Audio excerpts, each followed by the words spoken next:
Ladies and gentlemen, welcome back to another episode of At Home with Mark, Season 5, Episode 10.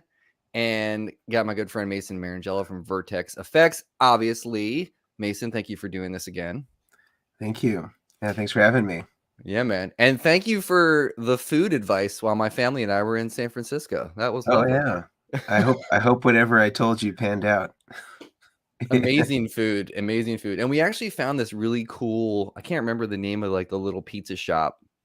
But we were staying. My wife wanted to stay at the Mark Hopkins Hotel for obvious reasons, so we did. But there was this little pizza shop that was like 2 blocks away from the hotel that Mhm. was absolutely amazing, and I wish I could Right. remember. But it was all like hand tossed, like Great. delicious, like personal pizzas. It was amazing. Yeah. So Well, it's a testament to San Francisco. I don't know that we're known for our pizza comparatively to, people on the East Coast, but we, we try our best. What we lack in the mineral content of our water, we make up for with fresh organic produce. yeah, man, it was delicious. It was delicious. But anyway, I want to talk about this freaking amp because I know I texted you the day I saw the little preview that you had run. Yeah. But it sounds great. And you are kind of this very focused on tone type of a guy. So I know that you said it was a labor of love doing it and everything. So take me through that process from like, the moment you had the idea, like, if you're in the grocery store or something, like, you know what? I should just build that, or I should try. Like, what was it from inception to like, to the last final product? Like, walk us through that. I can't say that it was nothing that was, hadn't been done before. I think the amp is pretty, you know, admittedly, rooted in the traditions of the clean kind of Dumble single channel steel string singer style amplifiers, and there's certainly a lot of people that do it and do it really well. And the impetus was more around, part of the thing that we showcase a lot in our YouTube videos is pedals in the context of the clean amp platform. And I know that that's not everybody's context, but that's generally the place where most reviewers and I think viewers of pedal reviews sort of baseline to is like, how does it sound in sort of a somewhat clean, neutral platform. So the intent was to build something that would not only serve the purpose of sort of being the platform of choice for us to use for demonstrational purposes when it came to demoing pedals, whether it be our own or other people's pedals as would be featured on the channel.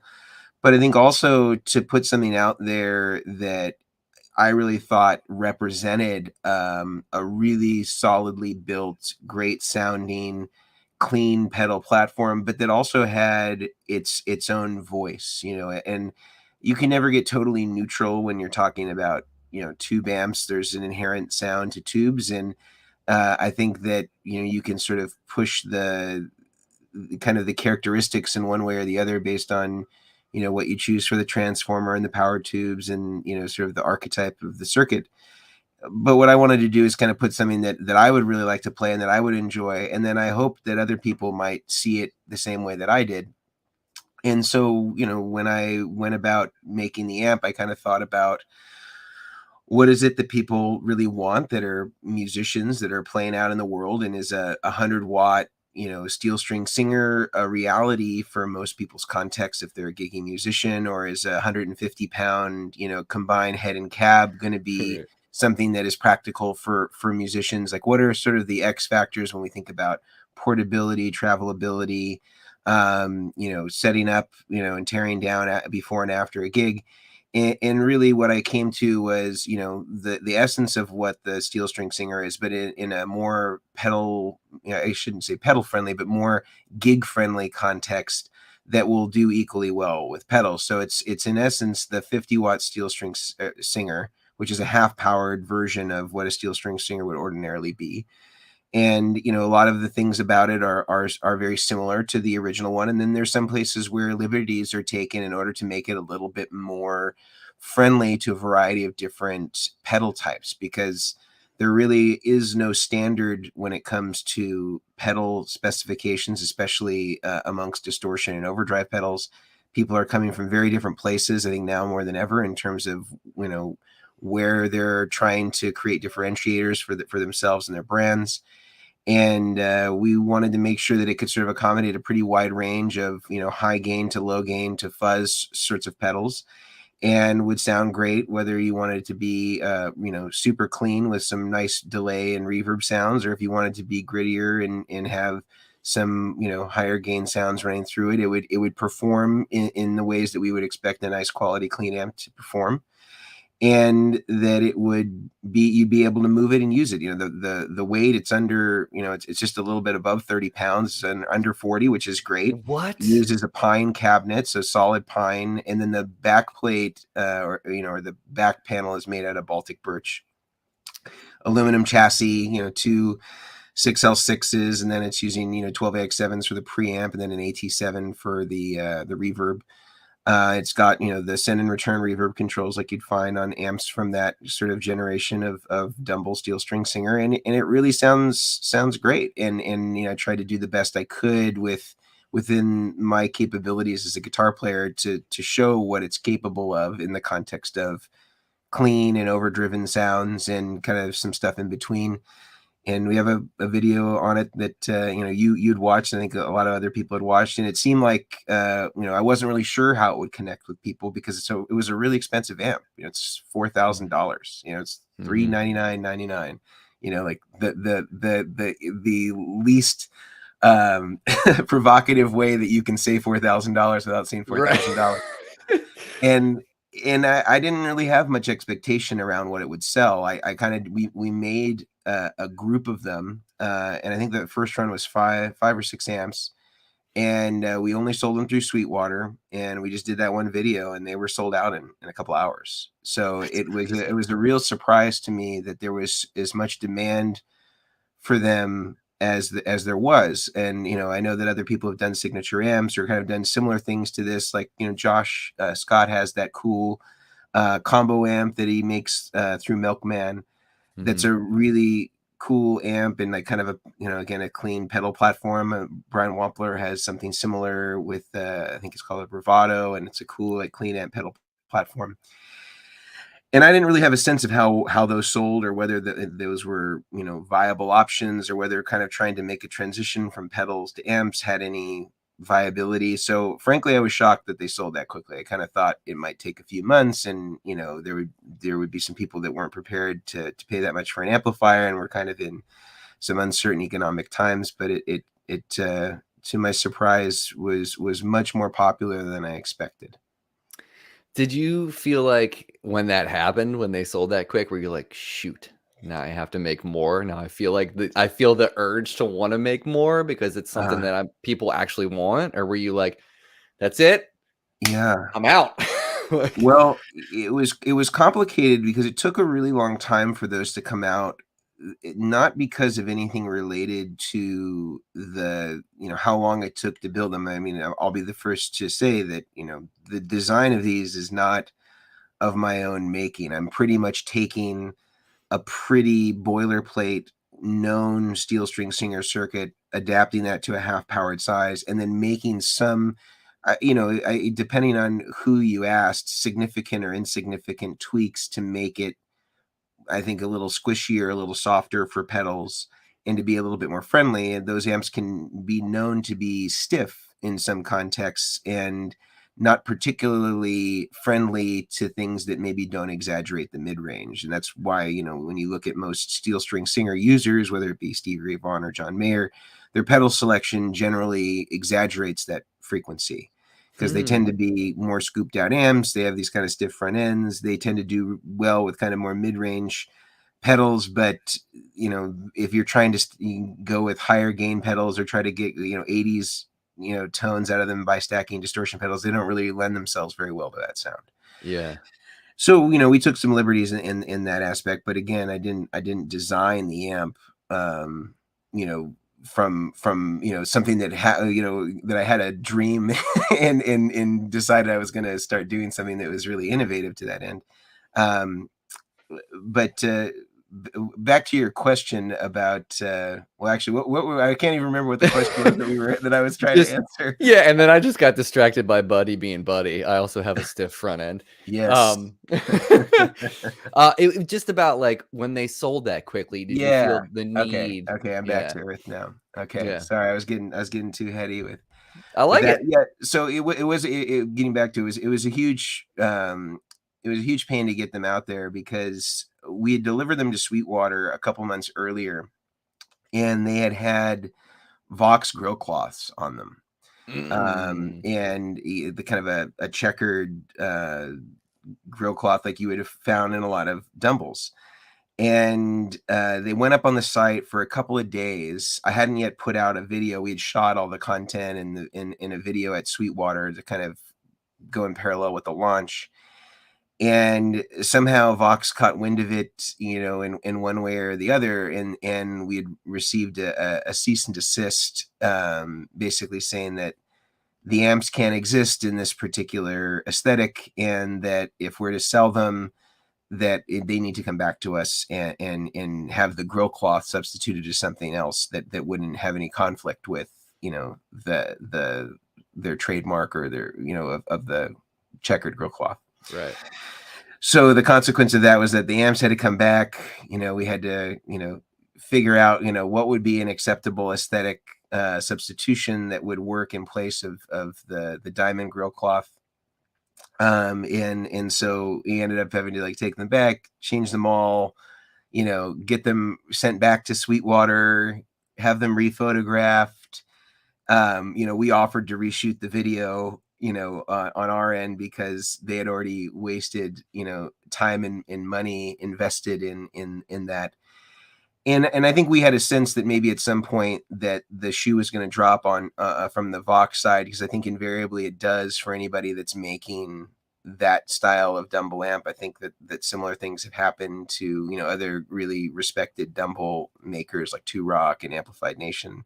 Mm-hmm. But I thought at least we'd be able to get a couple amps out of the gate before that happened. But it was very short lived, where it was like on the site for a day, and I think they actually had sold one or two, and like they couldn't sell those to the people that had bought them because of this. And understandably, Sweetwater sells Vox in Korg products, and I don't think that they I certainly didn't expect them to advocate on our behalf. They kind of need to be Switzerland in a situation like that. But to answer the question, it basically made it so the first run was not even profitable, even though we sold those amps very quickly.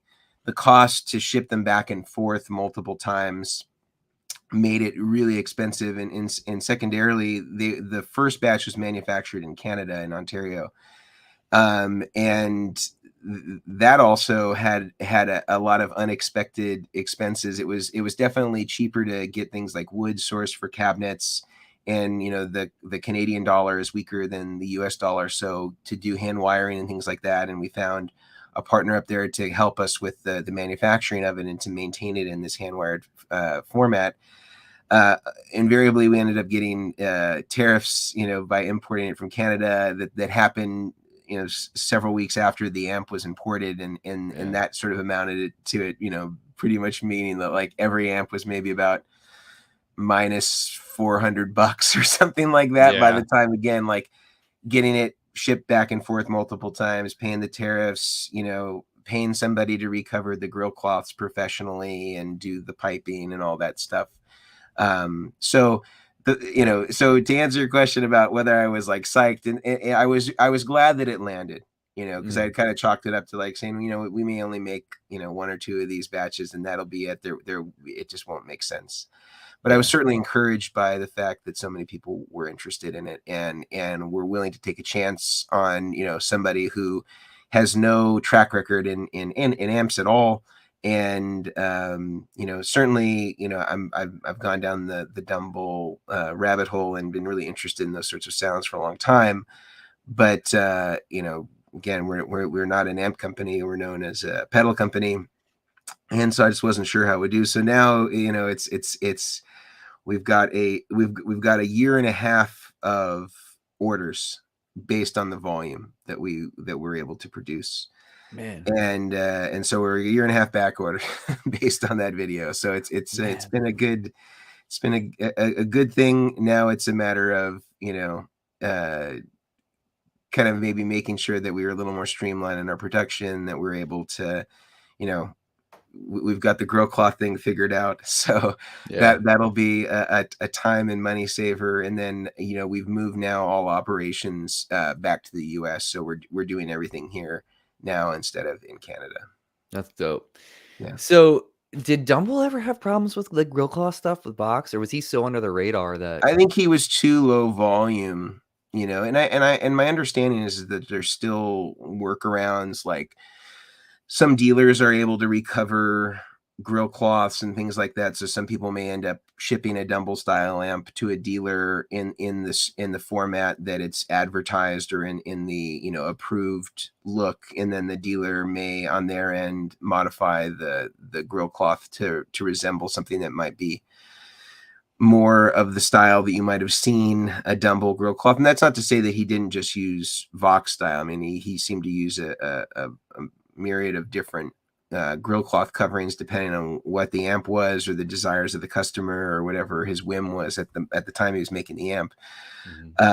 But I think his volume was too small to make it a red flag. So to my knowledge, I mean, I don't know. I don't think he ever had a problem, or at least it didn't seem to discourage him from doing it. Because I think that some of the last few amps he put out had that kind of grill cloth on it.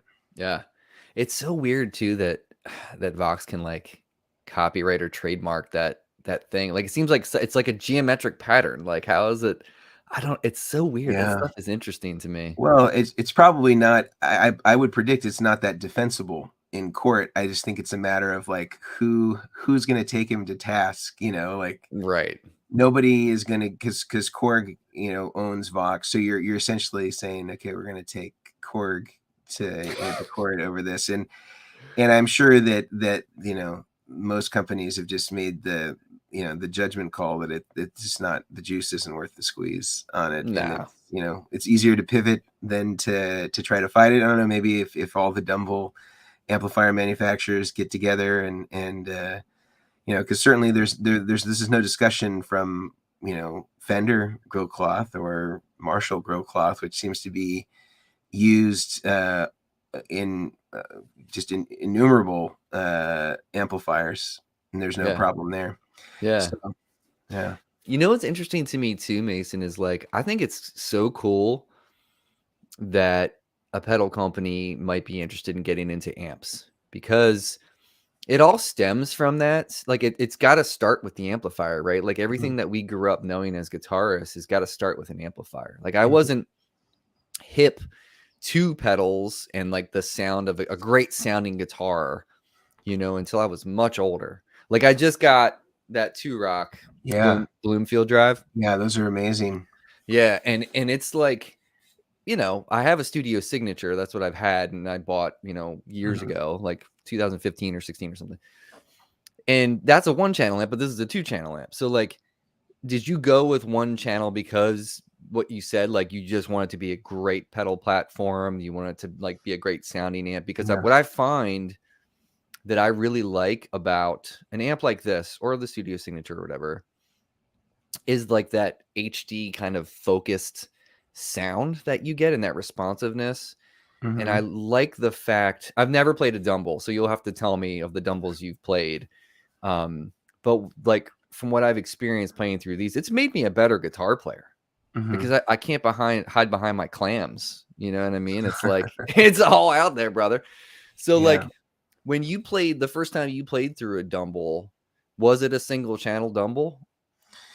Well, I got to play through a couple at the same time, so that was that was a cool experience. Where there's some picture of me floating around out there where there's like a steel string singer and 2 overdrive specials, like, that are kind of over my right and left shoulder. Yeah.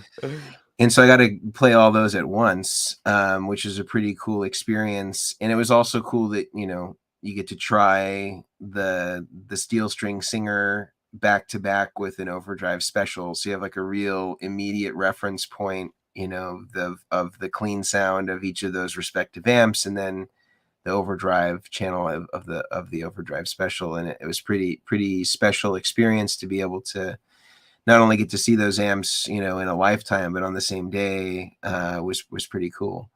And I Where got to was visit. that? Where were you? That was at Henry Kaiser's place, and he's got, not he doesn't own all those amps anymore, unfortunately. But that was a pretty cool experience. Man. Yeah. So like the process of working with Dumble himself, like when you order these amps, it's like lore now. At this point, it Yeah. feels like a Brothers Grimm story. It's like, you know what I mean? It's like you got to walk through a forest and drop bird seeds to like, find your way back kind of thing. But Yeah. it's like, I can't imagine the experience of like ordering something through that guy. Because there's people now that will talk to you about like, well, what style of music do you play? Like the Dumble kind of, Yeah. checklist when you're ordering something. But like, Yeah. because when I got this, Eli was like, dude, you might like the TS1 more than the Bloomfield. Because I was like, I really am in love with the Bloomfield because I want a 2-channel amp. I've never used a 2-channel amp, and I kind of want to be able to just have like a fuzz pedal on my board or a couple Right. fuzzes and use the overdrive channel from that. Mm-hmm. And he was like, I don't know, dude. I know how you play. I should have listened to him too, because I'm still unsure about this. Like if it's the right fit for me. And Yeah. and I don't Well, know I mean, the why. beauty of the Two Rock is that they're so in demand that if it turned out that it wasn't workable, that Right. some people might want to jump the wait list and just grab yours off of, Reverb or wherever. Totally.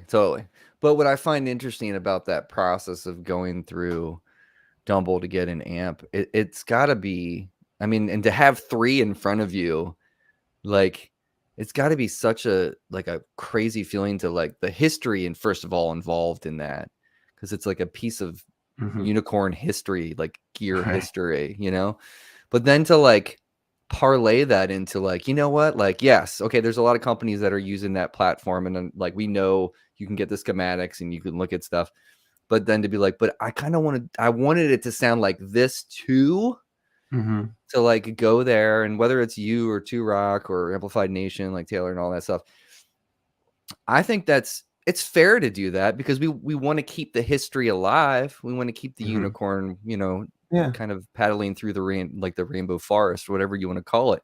Yeah. But like for you, like, did you want something that had that, like, because I what I liked about what I heard from your demo is how those notes were like blooming and there was no Mm-hmm. harshness when you were playing in the upper register and stuff. That's something that attracts me about this sound. Mm-hmm.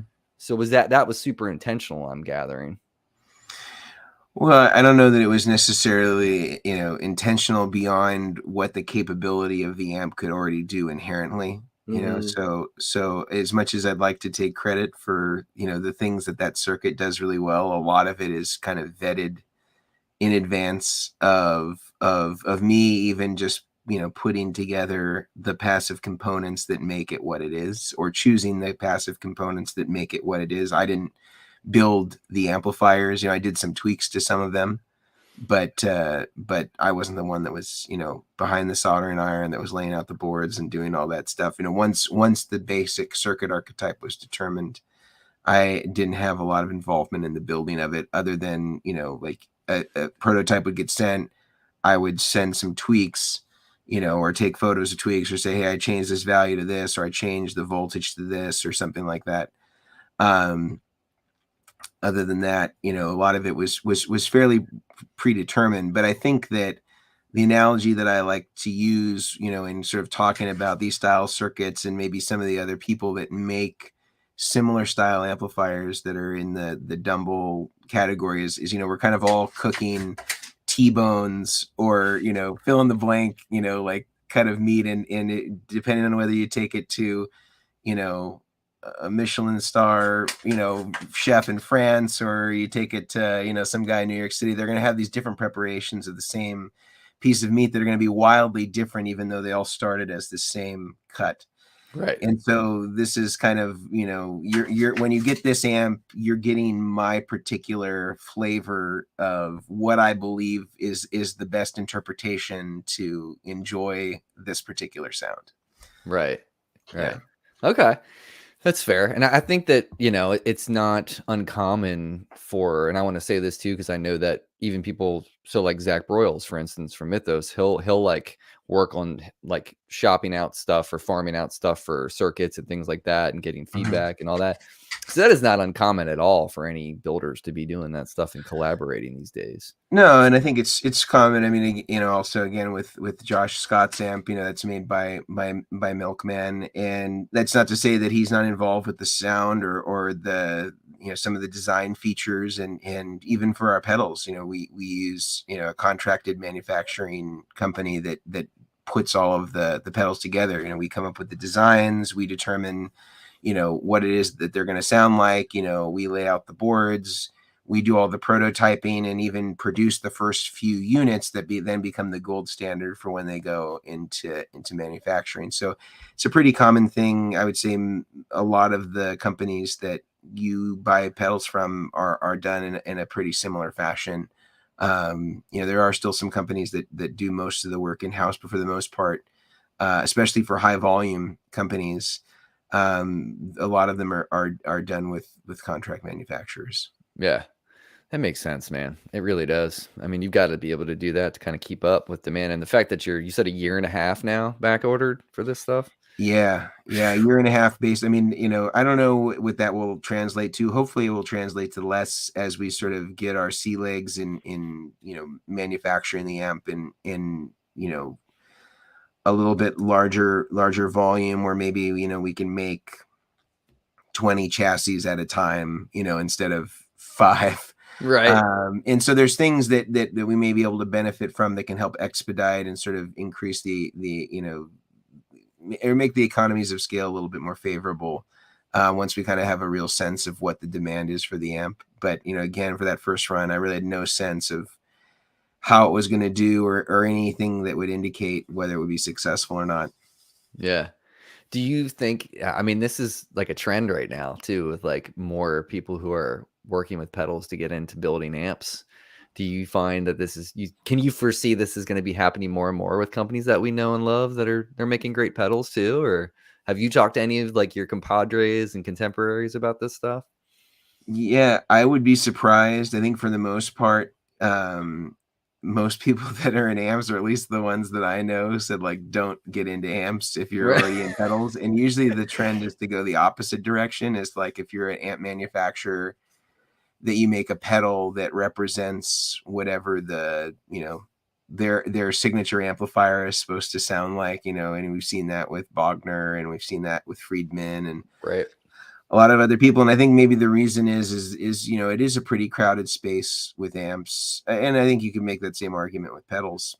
Hmm. But at least if you're a respected amplifier manufacturer like Bogner or Friedman, a lot of people want their amps but can't afford the $3,000 or $4,000 price tag, but they can't afford a $200 or $300 pedal that is sort of their interpretation of their own amp. So who better to trust with an interpretation of a hot rodded Marshall than Dave Friedman or Reinhold Bogner?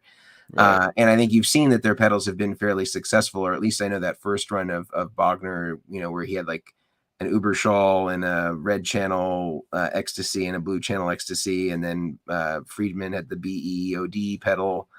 And I think that those are all commercially very successful, and people really responded to those because they had built so much credibility as amp makers. I think it's harder to go the other way, and also a lot more expensive if you're used to the cost of having to do pedals. Like it's negligible comparatively Right.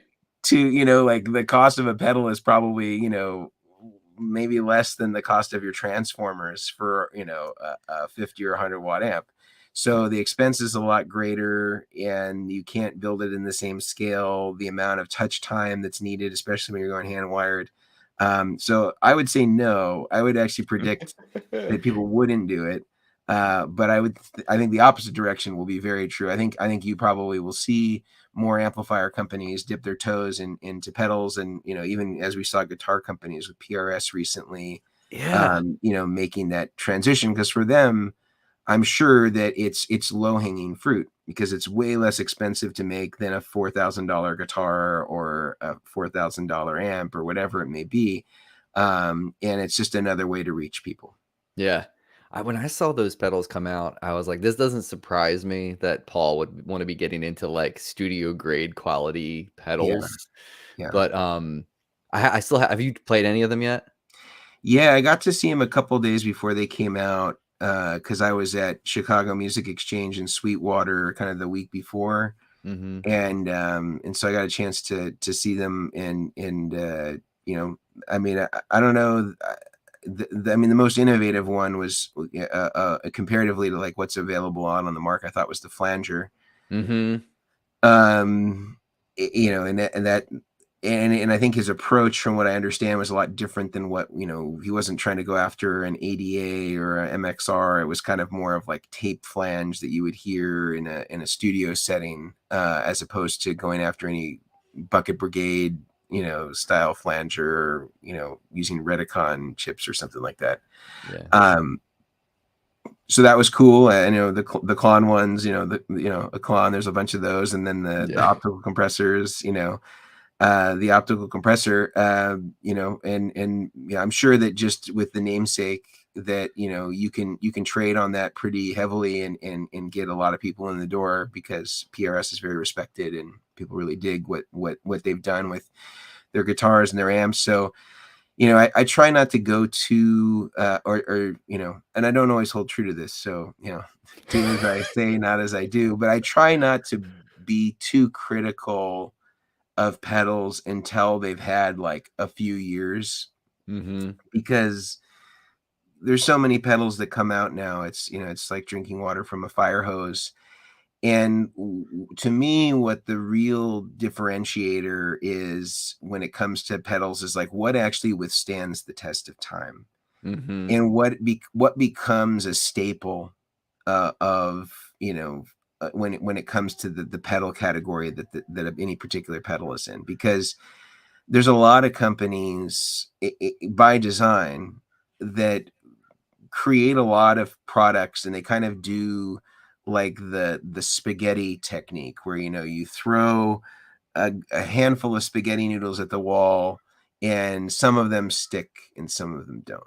Mm-hmm. And so you're kind of you're gonna your intent is to release a lot of products over the course of a year, and you're going to know that a lot of them are not going to be as successful as the others, and you're hoping that there may emerge, a few great products from there. It's like the NFL draft, or something like Or that. it's like being a songwriter, man. Like if Yeah. you got to write 100 songs, like I had a professor who always used to say, dude, you got to keep writing. A lot of it's Mm. going to be crap. It's going to be fertilizer for the good stuff that's going to rise up, Yeah. So it's kind Yeah. of the same thing. Well, and so some people do that, but I think that my fear in doing that, or the reason why I haven't gone that route, is one, it has some benefits in that you're always releasing new stuff, and so if you have a good pipeline for dealers, you can always have the newest, greatest thing, Hmm. that's out, and you're always coming out with something new. You're always top of mind for your dealer, and it generates income from doing new product releases. For most, people that are manufacturing guitars or pedals or whatever it may be, you usually have the biggest incline in your sales. They slope up when you have your new product release. You're getting a lot of new orders. Everybody's trying to get this thing in stock. And then it's kind of like after the second or third quarter that it's been out, that you kind of see more like what the sustained sales might look like over time. And for some products, it's a very sharp drop off. And for other things, they maybe maintain a Hmm. certain level. And then if you end up with excessive inventory, then you end up selling this, to somebody at a huge discount, and they blow it out on Musician's Friend with the stupid deal of the day or something like that. So Right. that's one strategy. I prefer what I call the exotic strategy, where I think Exotic has done a really good job at this, where they don't release a lot of pedals, but when they do, invariably most of them end up withstanding the test of time. Like Hmm. the EP booster Oh yeah. is its staple, RC booster staple. Like they've had a few like flops here and there. I don't think the Soul Driven was maybe like their best conceived pedal. I mean, I think it actually sounds really good. It just didn't land with their audience. The SP compressor, Yeah. standard. Everybody's got one of those. They have a lot of pedals that are still in the lexicon of, guitar players and pedals, and they don't have to release it in a lot of stuff, but they bet on themselves to come out with something that they know is well vetted, they know is going to sound good, and they know is well made. And they've been pretty successful, I think, more than most companies at designing stuff that really works well, that sounds good, and is still relevant 10 years later. Yeah. And that, I think, is the best you can hope for. Oh yeah. So what's like the Vertex Morning Glory? Like, what do you think is your home run? It's a steel string. Yeah. In all of its incarnations. We have some double channel ones. We have some single channel versions. That's always been for us, always high volume. We make more than that at anything else. And although the second to this is not as high volume, but it's just been consistent, rock solid since the day it came out, was the Vertex Boost. And it's not sexy. It's got one knob, an input and output. It's got this expression volume control that a lot of guys like. And, I never sell like crazy amounts of it, but I know that I'm always going to sell a few thousand of them every single year, no matter what. Yeah. Because they're just, it's just used by a lot of guys in Nashville that play on a lot of records, like Tom Bukovac and guys like that. And it's used still by a lot of session guys in LA. Mm-hmm. And a lot of people still look to those guys for gear advice, and or they see the video where we had Robin Ford, doing the a video on the Vertex Boost. He still uses that pedal, like a decade later. Mm-hmm. So stuff like that just is really consistent, and I just know is gonna perform well. Our Ultraphonics also performs really well. It's not as good as the steel string, but also performs really well for us. And our pedal boards too have been really kind of.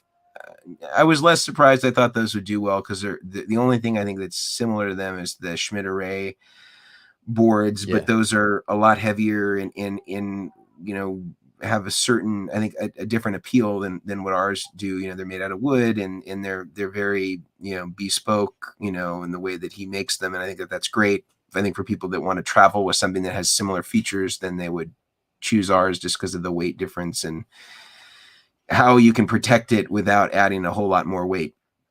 But those are still, the Schmidt stuff is really well made. Undoubtedly, it looks incredible. The amount of time that he's spending on each of those is unreal. I can't imagine being in the business of making those style pedal boards. But yeah, that's it's kind of a trend that getting back to the exotic thing. I mean, I admire what they do, and there's a couple companies that are like that. They just nail it, and so. And that arcs back to PRS, we'll see how the pedals do. I think that they have some challenges in front of them. The pedals are really big. They seem to be a little disconnected from the direction that people are going with pedals these days. They're pretty expensive, for what it is that they're replicating. I think the flanger, though, is actually a pretty good deal. Just knowing, I'm presuming it's all Bucket Brigade. And so knowing that about it and the functions that it has, that actually is a pretty fair deal, I think, because it's really expensive to work in that kind of technology now. Mm-hmm. But we'll see how they do, and maybe bless their heart, they're going to be staples in our industry, or maybe they'll pivot and come out with something else cool in a couple of years. Yeah, I think Paul seems like the kind of guy that he's just restless and always wants to do something different. So I can see him being like, you know what? Let's make some pedals. What's the worst that can happen? For a company that big, it's just like, what is he going to do? It's like, well, let's pivot. So like, we only have a little bit of time left. I wanted to ask you for a couple of your favorite guitar tones within your lifetime. So not before you. So like, what are a couple albums or a couple tracks that you're like, this is tone, man? Yeah, well, I think on two of these, they might be off by a year or two. I created a list based on your requests, but I'll go through a few of them. This is not in chronological order of years, so they're a little mixed up. But one of them is Natalie Merchant's song Carnival, and that's Mhm. got Jennifer Turner on guitar, who played I think it was a PRS Custom 22 through a JMP Marshall, and I think that I don't know of anything else that she's done on electric guitar that was as remarkable as what she did for Natalie Merchant. And if you in I think the album was called Tiger Lily was the one it was Yeah, on. my sister listened to that record so much when I was a kid. So, Yeah, it's a yeah, great record. it was on the radio a lot. It was on VH1 a lot. It was on MTV a lot, and there's some live cuts of it that you can find on YouTube, and her tone is really insanely good and just super tasty, and just everything she did on that record is pretty great. Carnival is my favorite, but I think there's another one that's pretty good, and I can't remember what it's called. It was like the other big hit Yeah. on that record. I don't Yeah, I remember. know what you're talking about. I can't Carnival was the huge, Yeah, gigantic hit, so yeah.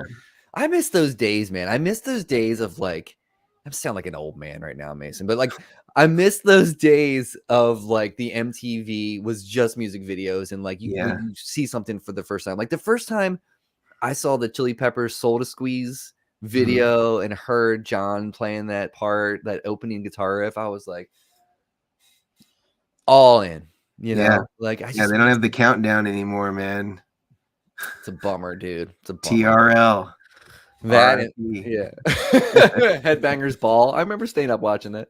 Alright, Yeah. continue. Okay, so that was one. The next one is Storyville, and the song's called What Passes for Love, and that's David Grissom on guitar. And there's this, and it's a live, I think it's a live record. And he's just like getting all this crazy feedback in the intro section. And I think he's playing a hollow body PRS and a Bad Cat. And I don't know Woo! if there's other pedals that are involved in there, but it just sounds so insanely good. The tone is unreal. Like, do yourself a favor and just listen to Storyville, What Passes for Love. It's on Spotify and all those things, and I think you can also find it on YouTube too. So I'll check that it out. one is great, really great tones there. The next one is Jelly Cream, and the song is called "I Want to Be," and that's Doyle Bramhall's band, and I think Wendy Melvoin and her sister were also involved Oh, in this. In certainly Susanna it was involved with it, but that's got some really great univibe and fuzz tones on it. Probably a vintage Marshall at that time. That whole album though is really insanely good, and it's the album that got Doyle Bramhall the gig with Eric Clapton. So Eric Clapton had heard that album and was really impressed by not only the singing, which Doyle Bramhall is a really fantastic singer, but also just the guitar playing is so tasty and amazing, and the use of the univibe and the fuzz on that album is really really just a great example of not overdoing it. and yeah. and so I think that's definitely the move. The next one is Raging Honkies. The song is All Get Away, and that's Michael Landau on guitar. And that Mhm. was a trio with Mike Landau, Abraham Laboriel Jr., and then his brother Teddy Landau. And they just sounded so huge, and the wah tones are insanely good on that. And it's got a lot of kind of Jimi Hendrixy kind of lead tones and stuff like that. And that's just one of the best, what's one of the best strat tones you'll ever hear is on that record, that song. The next one I think is actually before I was born, but it's not too far away. It's David Bowie's China Girl, Yeah. and that song would definitely, I don't think it'd come out now. Even just like the intro it didn't age well. Yeah, I know Um, what you're talking about. but the guitar playing on it is actually really great, and the solo is really great, and just like the rhythm playing is fantastic. It's not Nile Rodgers. A lot of people thought it was Nile Rodgers. It wasn't Nile Rodgers. Nile Rodgers never had that fat of a tone. He was like kind of like direct and tinny in Yeah. a great way, because I love Nile Rodgers too. But Yeah, me yeah, too. the rhythm playing is insanely good. The solo, it's on that Jackson Brown, Dumble amp was used on that record, and so you can. I've got some ISOs of not of that song, but of Let's Dance, and it's Mm. like it's all room mic, lots of reverb on the amp, and just like so like stringy and clean and glassy in like the best possible way. I really love that. That's like one of my favorite Stevie Ray Vaughan tones of all time is from that David Bowie record. Just in general, Let's Dance has got insanely good Stevie Ray Vaughan tones. The next one I think also might be Before I Was Born, but it's close, is Eric Clapton's Forever Man. Yeah, it's a good record. And that was a really great tone. It sounds insanely good. I mean, another Eric Clapton tone from that generation that I think is amazing is all the stuff that he did on Lethal Weapon. A lot of people don't know that Eric Clapton and David Sanborn scored all the Lethal Weapon movies. I didn't know that either. Yeah, except for maybe I think like the one that happened in the 2000s that like Chris Rock. I don't think they were on that, but all the 80s ones and maybe like early 90s ones were all Eric Clapton and David Sanborn. So like that kind of like, you know, the like bluesy guitar tones when you see like Mel Gibson like all drunk in his trailer, you know, on the beach. That's like all Eric Clapton. I didn't know that, man. Yeah. Holy so shit. watch, you know, or you can just go to YouTube or Spotify or whatever, and you can listen to the album, you know, and you can hear all the Clapton stuff that's going on, and it's really great. It's like the 80s Clapton with lots of processing and chorus, and Dave Sanborn's got a ton of reverb on the sax. And I was gonna say the sax stuff overshadowed that for me, I guess, because anytime I think of Lethal Weapon, I just think of like when the cheesy moments happen, like yeah, and it's yeah, like what? yeah. That's so funny, man. I did not know that. Yeah, listen to it. It's really great. And then next one is I think everything on Continuum is pretty great, but I think the solo tone on Belief is probably one of my favorites. And just a great example of a amazing Strat lead tone. And I was listening yesterday to some like earlier John Mayer records, the first two in particular, Room for Squares and Heavier Things. And it really is pretty remarkable if you listen to like what his guitar tone sounded like or his lead tone sounded like on those first two records versus the third record, Continuum. The guitar tone really takes like a huge leap, you know, like I would say it sounds strattier, and actually his first two records, he gets some really kind of stratty tones that are really airy and ethereal and classical Strat tones. And then when he goes to Continuum, it like gets so beefed up and fattened. And, you know, some of that is the gear changed a lot, but I think also maybe as you start to develop your own voice as a guitarist, you kind of go for certain things. And certainly those were, you know, I don't think I'd ever revisited those earlier albums for 15 years or something like that. So like hearing them and hearing the guitar tone, I was like, wow, it's really changed a lot. It has, for sure. You know, it's funny. I just watched that Dead Wax with Ryan Lerman and Jack Conte, and John Alasia was on there. Did you see that? I saw that one was out. I watched the Dave Matthews one. Yeah. Because it's the same guy. Yeah. Yeah. Check out. I didn't watch it. The one about Room for Squares. Is there some gems in there?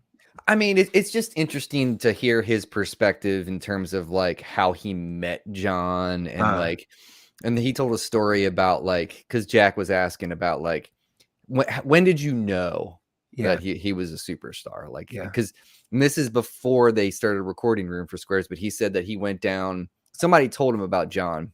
Yeah, and he went to the attic, Eddie's attic in Georgia, to see him, and it was him and David Ryan Harris. And he said he was just like, what the hell? Like, he was like, this kid, he was like, everything that he was saying, all the banter in between songs, he's like, not only like the musical prowess and the vocals between the two guys, but like just his personality on stage. Like, he was just born to be a rock star kind of thing. Yeah. So he was like, when they did the record, which it's what's crazy about it is John Alasia is pals with Doug Derryberry. Doug Derryberry, I got to know at some point. I talked to him in like the early aughts because he toured with Bruce Hornsby for a long time, and I'm a huge Hornsby head, and I wanted to take lessons with Doug. And he went to grad school at GW, so he had like this whole Maryland connection. And then I didn't even realize that John Alasia is like has a place on the Eastern Shore of Maryland, and that's where they finished all the overdubs for. Like they recorded the basics, like the drums, bass, and like scratch vocals and guitars in New York, and then they took everything to the Eastern Shore of Maryland to finish John's vocals and his overdubs and all that stuff. Yeah. But that's him playing keys on No Such Thing, like the Got it. that top line melody thing.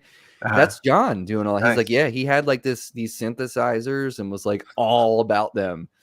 So he's like, he wanted to put this stuff in there. We're like, all right, and then he did it, and it sounded great. It's like Well, it stuff seems like a lot of that. those songs also. There was an album before No Such Things. I don't know if it was self-produced or what, but some of the arrangements I think are the same, or they maybe even the same song in everything. I don't know. Was everyone re-recorded fully? Because 100%. But he said when he came with that record, everything was flushed out. The arrangements, everything was already done. Like he already knew exactly instrumentation, what he wanted to do. Anyway, I don't want to ruin the whole thing, but it's a good listen for sure. Yeah, no, they have an interesting show for sure. Yeah. So that's my John Mayer pick, Belief. This one also might be questionable as far as when I was born versus when it came out, but the solo tone on I'll Be Over You by Toto, which is Steve Lukather, there's like an outro solo, and then there's like a solo in the middle of the song. That tone I think is one of the best incarnations of kind of like the Bradshaw era tone of Toto, after like the more simplified, like Hold the Line and that sort of stuff. I think that my preference for Toto is kind of some of the stuff that came around that I'll Be Over You era. So I really like that Steve Lukather tone. Sounds really tasty. It's not overplayed. It's sometimes, I think, as Steve Lukather got older, maybe had a tendency to do a little more shredding, which is sort of ironic, because you'd think that as you got older, you'd feel chill out.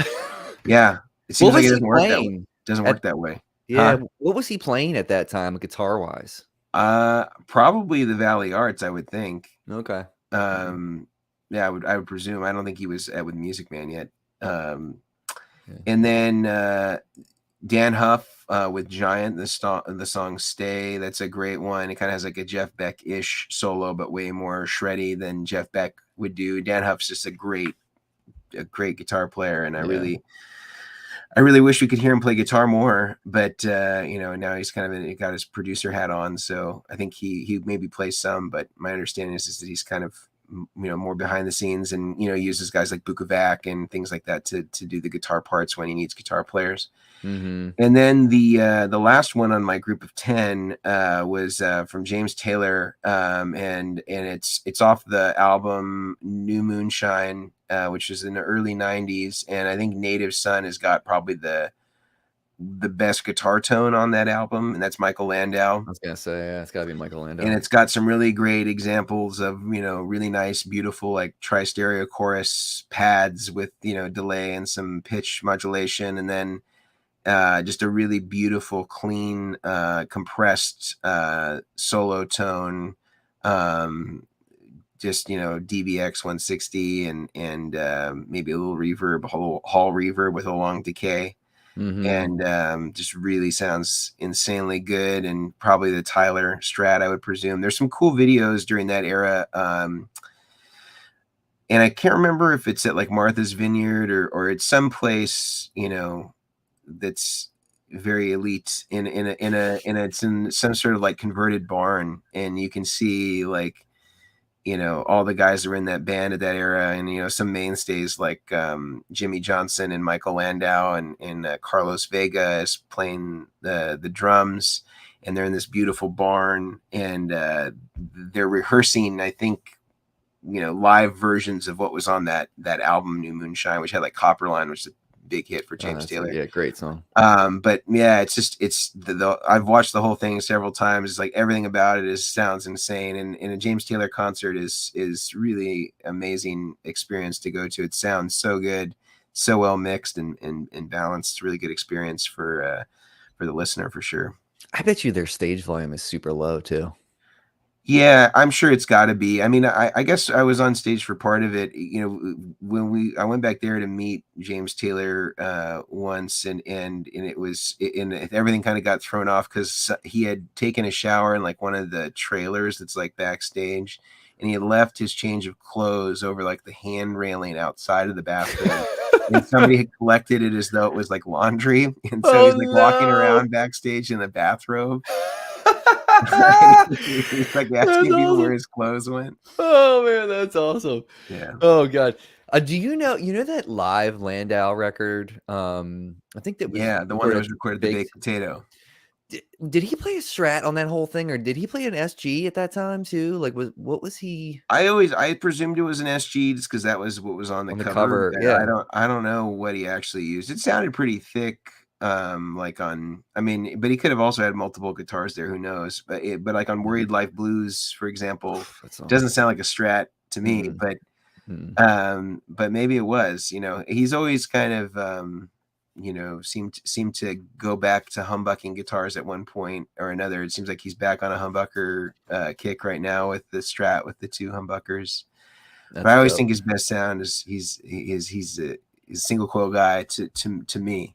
But Yeah. you know, I know, man. yeah, Anytime I saw clips of the Ringers playing, because I'm a huge Wayne Krantz head too. Like Wayne mhm, Krantz are some of my favorite Strat tones. I know it's not like a typical Strat tone, but like I love right, his tone. yeah, But when you see him and Jimmy Herring and Mike Landau together, you're just like, oh my god, like yeah. what the hell? Did you catch that tour at all? Did you see those guys? No, I didn't. I didn't see any of that tour. And I don't remember the reason why. I think that because I think that they came to Yoshi's, which would have been the closest venue to me, which is in Oakland. Mm. And I think that Wayne Krantz actually is still touring under the Ringers, although I don't think that Jimmy Herring or Michael Landau are a part of it. I just think he's just going with that name. They were just here recently. That's Yeah. funny. So the Was Ringers survived. right. So, because I think that last tour was him and Tim and Keith, the recent Yeah. tour, Yeah. which that's the band. If anybody's Yeah. never seen Wayne Krantz, I mean, Cliff Allman, I'll take Cliff Allman any day too, Mm. for that matter. But like, if you're going to see Wayne in his trio format, Tim LaFave, Keith Carlock, Wayne Krantz, no Yeah. substitutions there. So, And um, he used to have a weekly thing like at the 55 bar. I don't know if that 55. yeah. I don't know if the 55 bar is still there, unfortunately. Like, Yeah. there was a whole campaign to save it at some Okay. point. But I don't know for sure. Yeah. Hopefully, it's still kicking and alive, because that's like Yeah. the jazz place to see music, really. Yeah. All right, well, I have a special lightning round get down, Okay. amp versus amp. So we're gonna do Okay. that. And before I do that, Mason, I gotta show you this because you will appreciate this. Okay. I just got this. Talk about Okay. humbucker guitars. Talk about a guy who's always been single coils. I got a Josh Williams Mockingbird. Okay. You Awesome. know about these? Yeah. Charcoal frost, brother. Charcoal frost. I know it looks Nice. black, but it's charcoal frost Okay. with this cool tort pick guard. Yeah. Looks This beautiful. thing plays like a freaking dream, dude. I've Wow. played so many 335s, and I've never been able to find one that gels with me. Uh-huh. And I took a risk on this, obviously, because I wasn't going to be able to play it first. Did you buy it But from dude, him or did you buy it from a dealer or bought it straight from Josh. Yeah, he was on my nice. show, and afterwards he's like, "Why don't you have a 335?" And I was like, I've played hundreds of them, and every time I played them, I just didn't get along with them." And he was like, I think we can get you one that you'll like, man." So, Yeah. it's great. Nice. It's freaking Yeah, awesome. I think he's kind of in like northern San Diego County. I've met him a few times. He's such a nice dude too, man. He Like seems like it. him and his whole team, Russ and everybody, like they are just like the sweetest human beings. Like customer Yeah. service wise, it was amazing. And he was like, "Dude, I've never done a charcoal frost guitar. This might be my new favorite color." And I was like, "Dude, it's really popular right now too, because like and I've wanted to get a charcoal frost guitar for years. Like I talked to Novo about doing one at one point. Mhm. But like John Mayer just did that. He had that guitar that was like charcoal frost, and everyone was like, "What color is this?" Like freaking out. Oh, hold on. Somebody's got a question real quick, and then we'll hit the All right. why limit the Vertex amp to such a small number? Seems like a great idea. Please explain the impact that buffers have on how a guitar volume roll down interact with an amp's cleanup. Okay. So, It's a heavy question there. hello from Canada. Yeah, thanks, Peter. So first part of the question is, I didn't know what to expect in terms of what the demand would be, and so I didn't want to be in a situation where I'd committed to making 100 amps and only had demand for 5, because there's quite a bit of exposure, as we talked about a little earlier in the show, in terms of the cost to produce 100 pedals versus the cost to produce 100 amps. And so kind of having an untested reputation in amplifiers, as far as having the pedigree of being a quality amp builder in a particular style. The idea was that we would produce a few and see what the interest level was, and sort of maybe reevaluate from there. And in order to get agreements with manufacturers and get agreements with parts suppliers and things like that, you kind of want to try to be able to commit to a certain number that you will produce each year, that they can accommodate and that they can agree to, and they can fit into their manufacturing schedule, as far as cabinets that are being built and as far as amplifiers that are being wired and things like that. And so, to limit it to the number that we did per year was really predicated on what the scaling is that we could afford to do based on the vendors that we chose to work with on this. And, again, without having any proof that this would work, that was kind of the limitation that we kind of put on ourselves, to kind of see if there is any viability in doing this. And then should there be, that we can always, make adjustments the following calendar year. So, certainly this first run is very promising, and it looks like it's going to be a popular amp potentially. And I'm gonna stay with the committed amount that we agreed to do for the year, and then if the demand from our dealers is still there, then we can see about changing those numbers around to make higher volume. But I just want to make sure we're not putting the cart before the horse, so to speak, when it comes to that. And then on the second part of the question is, can I explain the impact that buffers have on how the guitar volume will roll down or interact with the amp cleanup? Well, the buffer doesn't necessarily have any effect on how well the amp would clean up. If you're looking for that effect to be present in cleanup, some of it's going to be determined on the amp that you have, the amount of gain, or if you're using pedals, the style of pedal and its ability to be able to clean up. Something like a fuzz face is going to clean up better than something like a tube screamer. And part of that is the high impedance nature of using a germanium transistor or even a silicon transistor comparatively to the circuit that is that makes up the tube screamer. And that's not to say that it won't clean up at all. Every pedal will clean up to a degree, because you're changing its interaction with the pickups and lowering the volume. I think normally what we think about in terms of the impact that the buffer would have is that it's isolating the guitar from the amplifier in terms of its impedance. So the effects of the guitar and its sensitivities, if presuming you're using passive pickups, are not going to be affected so much if you're loading it properly with a high quality input buffer that is making the guitar pickups think as though they're seeing the front of an amplifier, and then converting the signal to a low impedance as it travels through the rest of the signal path, and hopefully using another buffer again at the end to drive it back to the amplifier. And that's, kind of creating a firewall, if you will, that's kind of separating the guitar from the pedal board and the effects on it, and the pedal board from the amplifier, by creating the kind of the buffer firewall, so to speak. And the only way that you can mitigate the effects of the pickups even more is to move the buffer inside of the guitar. And some companies do that, and they'll put a preamp inside the guitar, which is basically just taking the buffer, instead of being on the input of the pedal board, and moving it back to the output jack from the guitar, and then just starting that low impedance signal further up. But then there's other consequences. You have to have a battery in the guitar and other host of issues. So most of us have sort of surrendered to the idea that we'll live with whatever the effects of the pickup are and the cable that drives into the pedal board, and then at that point we'll begin our buffering journey through the rest of the signal path.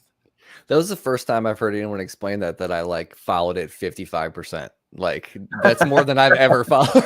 I was like, I think I kind of understand what he's saying right now. It's the first time 55% is still an F, so I have some work to do. No, that's not on you. That's on me, my friend. That is 0% on you.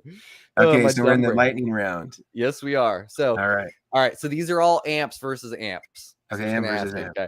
Okay. So, this is Fender, right? So, Bassman or Super Reverb? Super Reverb. JTM 45 or Blues Breaker? JTM 45. AC 30 or Morgan AC 20? AC 30. Two Rock or Fuchs? Two Rock.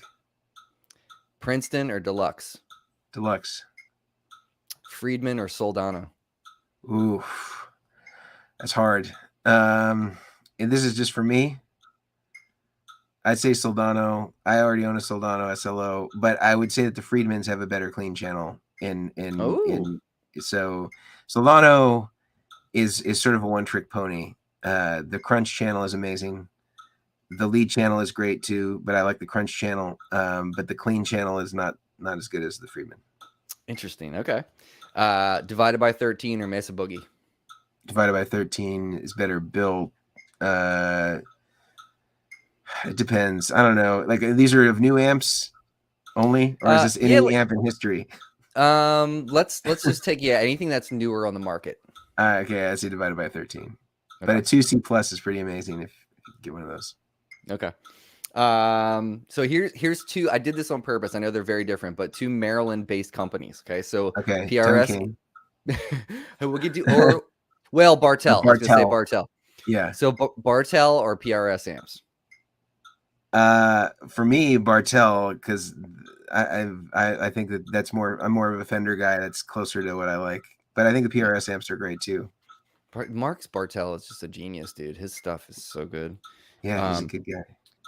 Supro or Milkman? Milkman. All right. And here's the last one. So this is the one where I usually do like the album, the erase from your memory. What is an amp that got away that you wish wouldn't have gotten away? That you missed? That I sold? Yeah.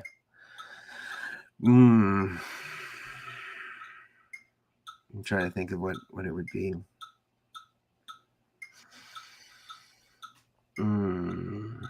Or an amp that slipped through your fingers that you tried to get outbid or whatever it may be. Could be that too.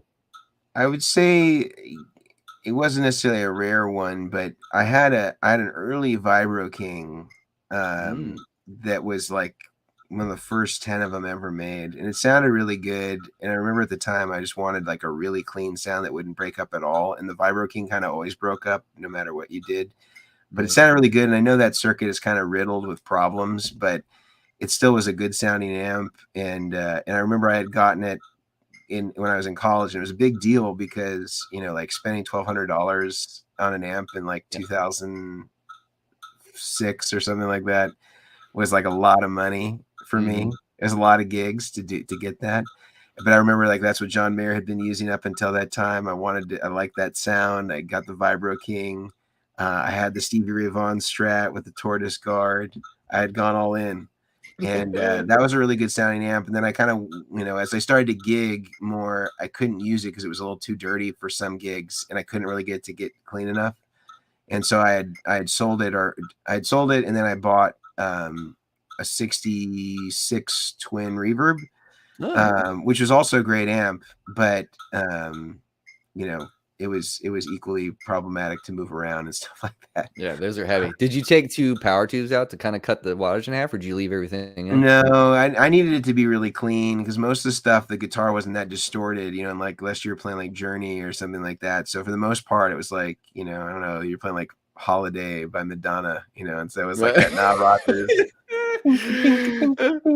and so that's awesome, dude. Yeah, so this one was great for that.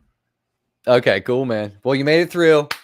Dude, thanks again for being on the show second time. Really appreciate it. Super fun to talk about that stuff and hear the story of how that all kind of happened. And I hope it turns out to be a great thing for you guys, because it sounds freaking great. It looks cool. It checks all the boxes as far as, guitar players that are playing that kind of sound. Yeah. So Well, I hope that the trend continues. And congratulations on you know, having so many subsequent seasons. I know I was on there kind of early when you first started it, and I know it's a lot to manage. And so you know, you should be proud of yourself for continuing to do this thing, and it's certainly a labor of love. I know from experience that you got to like doing it in order to make it continue to go. So that's shout true. out to you for making it happen and continuing to do a great job. Well, thanks, buddy. I appreciate There that. you go. Everybody, go check out Vertex. You know where to find them. They've got a bunch of great videos on YouTube, follow them on Instagram, all that good stuff. Mason's always coming up with great content to help us and educate us. It's true, man. Like, I feel like as far as educational, guitar things go, you guys do a pretty big service for that, So Yeah, keep we doing try. that because I We try. appreciate it. Yeah.